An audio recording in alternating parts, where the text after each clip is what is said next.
कार्यक्रम का आयोजन गढ़पुर गढ़ा में आपका हो रहा है, इस पर सबसे पहले वर वधू को क्या कहना चाहेंगे?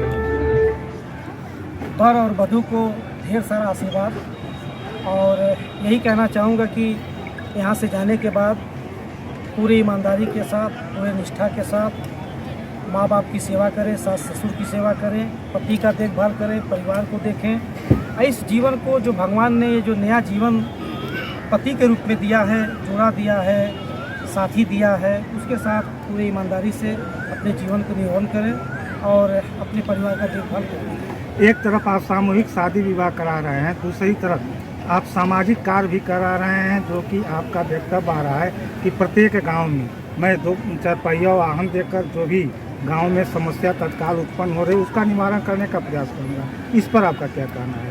बिल्कुल, अब तक हमने लगभग 24-25 गाँव में हमने काम करके दिखाया भी है, और आगे भी जो भी मेरी यथासंभव शक्ति रहेगी, अपने कमाई के अनुसार, अपने इनकम के अनुसार धीरे धीरे हमारी कोशिश है कि सिर्फ इस गगहा क्षेत्र में और केवल बांसगांव या चिल्लूपार में नहीं, बल्कि पूरे उत्तर प्रदेश में हम इस व्यवस्था को धीरे धीरे लोगों के बीच में लेके जाएं, ताकि लोगों की सेवा होती रहे और घटना दुर्घटना में उनको हम कम से कम उनकी जीवन बचाने के लिए उनको अस्पताल तक पहुंचाने का काम करें। प्राचीन युगों में साधु संतों ने बहुत हुए जो सामाजिक कार्य किए, उन्हीं के पद चिन्हों पर चलते हुए आप दाढ़ी बढ़ाए हुए हैं और सामाजिक कार्य कर रहे हैं, और टी शर्ट लोवर में आप रहते हैं, लेकिन उसके बाद भी इस पर टीका टिप्पणी हो रही है, आप क्या करेंगे?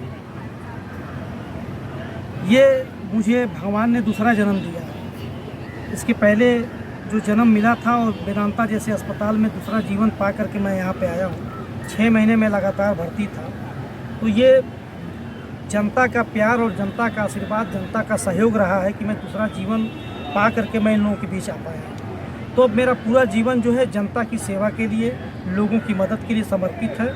इसमें दाढ़ी और लोअर और टी शर्ट नहीं देखना है, बस ये देखना है कि हम समाज में, समाज के हित में और जनता के हित में कितना बेहतर हम कर सकें। उसी प्रयास को हम आगे जारी रखे हुए हैं, और फिर देखते हैं कहाँ तक हम बेहतर सेवा कर सकें। सोशल मीडिया हो या बैनर पोस्टर हो, क्या कोई उस पर टीका टिप्पणी किसी व्यक्ति के ऊपर कर सकता है बिना एविडेंस का? मुझे लगता है कि नहीं करना चाहिए, लेकिन अगर कोई कर रहा है तो हम और आप क्या कर सकते हैं? हम तो सिर्फ यही कहेंगे कि हमारा कर्म बेहतर है, हम अपने कर्म को ध्यान में रखते हैं और जनता से जुड़ी हुई हर समस्याओं को लेकर के उठाने का भी काम करते हैं, उनके साथ चलने का भी काम करते हैं, और लोगों के बीच रह करके उनको अपनापन भी देते हैं, और कहीं ना कहीं जो हमारी व्यवस्था है उसमें रोजगार भी देने का काम करते हैं। आलोक जी, जो आप मानव तन पाए हुए हैं, इसका निर्वहन भी आप कर रहे हैं, जो आपकी सोच है वो भी अच्छी लगती है, लेकिन कुछ लोग समाज में है वो भ्रामक फैला रहे हैं आपके प्रति। आपको क्या कहना है इस मीडिया प्रेस में? आपको देखिए, हाथी चलती है और कुत्ते भौंकते रहते हैं, तो कुत्तों की बात नहीं सुनना है, हमको सिर्फ अपना काम करना है।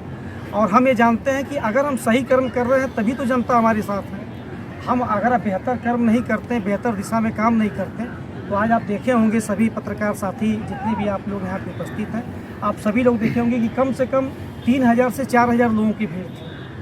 तो क्या ये 3000-4000 लोग पैसे दे के बुलाए गए लोग थे? आखिर प्यार देने वाले लोग थे, अपना सहयोग देने वाले लोग थे। ये तो मैं और मेरी पूरी मानव शिक्षा सेवा संस्थान की पूरी टीम जहाँ जहाँ भी कार्यक्रम करती है, हर माताओं बहनों का आशीर्वाद, चाचा दादाओं का और युवा साथियों का आशीर्वाद इसी तरीके से बढ़ चढ़ करके कहीं न कहीं यही चीज़ लोगों को चुभ रहा है। जो आप पहुँच रहे हैं, जहाँ पहुँच रहे हैं वहाँ मजमा लग रहा है, और इस तरह का सेवा जो आप समाज में कर रहे हैं, आप 5वीं बार बच्चियों की शादी कराए हैं, आपको कैसा महसूस हो रहा है अपनी तरफ से? बहुत ही अच्छा महसूस हो रहा है, और ये प्रयास हमारा आगे भी जारी रहेगा। जहाँ तक सवाल लोगों की मिर्ची लगने की बात है, तो मैं उसमें क्या कर सकता हूँ? मैं तो सिर्फ उन लोगों से भी यही कहना चाहूँगा आपके चैनल के माध्यम से कि आप भी अच्छा कर्म करिए, आप भी लोगों को अपने साथ जोड़िए, आप भी मजमा लगाइए। क्या लेकिन अभी आप मंच से कहे हैं कि आज 21 जोड़ों की शादी है, आगे 500 जोड़ों की शादी हो सकती है। बिल्कुल हो सकती है। हमारे हिंदुस्तान में ऐसे ऐसे लोग हैं जो पूरे देश को ज़िंदगी भर बैठा के खिला सकते हैं, 20-20 साल, 30-30 साल बैठा के खिला सकते हैं। ये पैसा कहाँ से आता है लोगों के पास? लेकिन उसी जनता से तो आता है, उसी जनता के बीच में मैं भी चलना चाहता हूँ। उनका पैसा देश सेवा में नहीं आ रहा है। अब वो जाने, उनका काम जाने। मैं सिर्फ ये जानता हूँ कि अगर उनके जगह पे मैं अगर पहुँच जाऊँ तो मैं इतना जानता हूँ कि 500 शादी हर महीने में किया भी जा सकता है और हर महीने 500 लोगों का घर भी बनवाया जा सकता है। आज के 20 वर्ष पहले आप भी पटरी व्यवसायी रह चुके हैं और जबकि पटरी व्यवसायियों की जहाँ भी बात आती है तो वहाँ आप जाकर उनकी मदद करते हैं, चाहे किसी प्रकार की घटना उनके साथ होती है, चाहे वह टेम्पू भी जो भी ऑटो रिक्शा चलाते हैं वो भी पटरी व्यवसायी में भी आते हैं, उस पर भी आपके प्रति कुछ आवाज़ें उठ रही हैं, इस पर आपका क्या कहना है? मैं पटरी व्यवसाय की आपने बात किया है तो मैं लगभग अपने जीवन में 7 से 8 साल मैंने बाईपास पे बाबा साहब भीमराव अम्बेडकर जी के मूर्ति के नीचे अंडा और बिरयानी बेचा हूँ ठेला लगा कर। जहाँ तक टेम्पू की बात है तो ऐसा भी मेरे सामने ऐसा वक्त आया है कि 2-2, 3-3 साल लगातार टेम्पू चला करके भी अपना 2 पैसा कमाने का मैंने जरिया खोजा है अपने लिए। तो ये मेरी अपनी सोच है, मैंने हमेशा लोगों के बीच में मैं रहा हूँ और ये मैं नहीं कहता हूँ। आप बड़हलगंज के बाईपास पे अम्बेडकर जी के मूर्ति के पास जितने भी ठेला वाले लोग हैं, आज के नए लोगों की बात नहीं करूंगा, शायद वो लोगों ने मुझको नहीं देखा होगा, लेकिन जितने पुराने दुकानदार लोग हैं 80% तो पुराने लोग हैं, 20% को छोड़ करके आप उनसे पूछिए कि 10 साल, 8 साल, 7 साल लोगों के बीच में मैंने ठेला लगा करके मैंने वो काम किया और मैंने देखा है कि गरीबों की क्या हालत होती है। लोग पैसा खा करके लोग पैसा नहीं देते थे, मार झगड़े पे उतारू हो जाते। क्या सामूहिक विवाह कार्यक्रम में आपके पटरी व्यवसायी भी सम्मिलित हुए थे वर वधू के रूप में?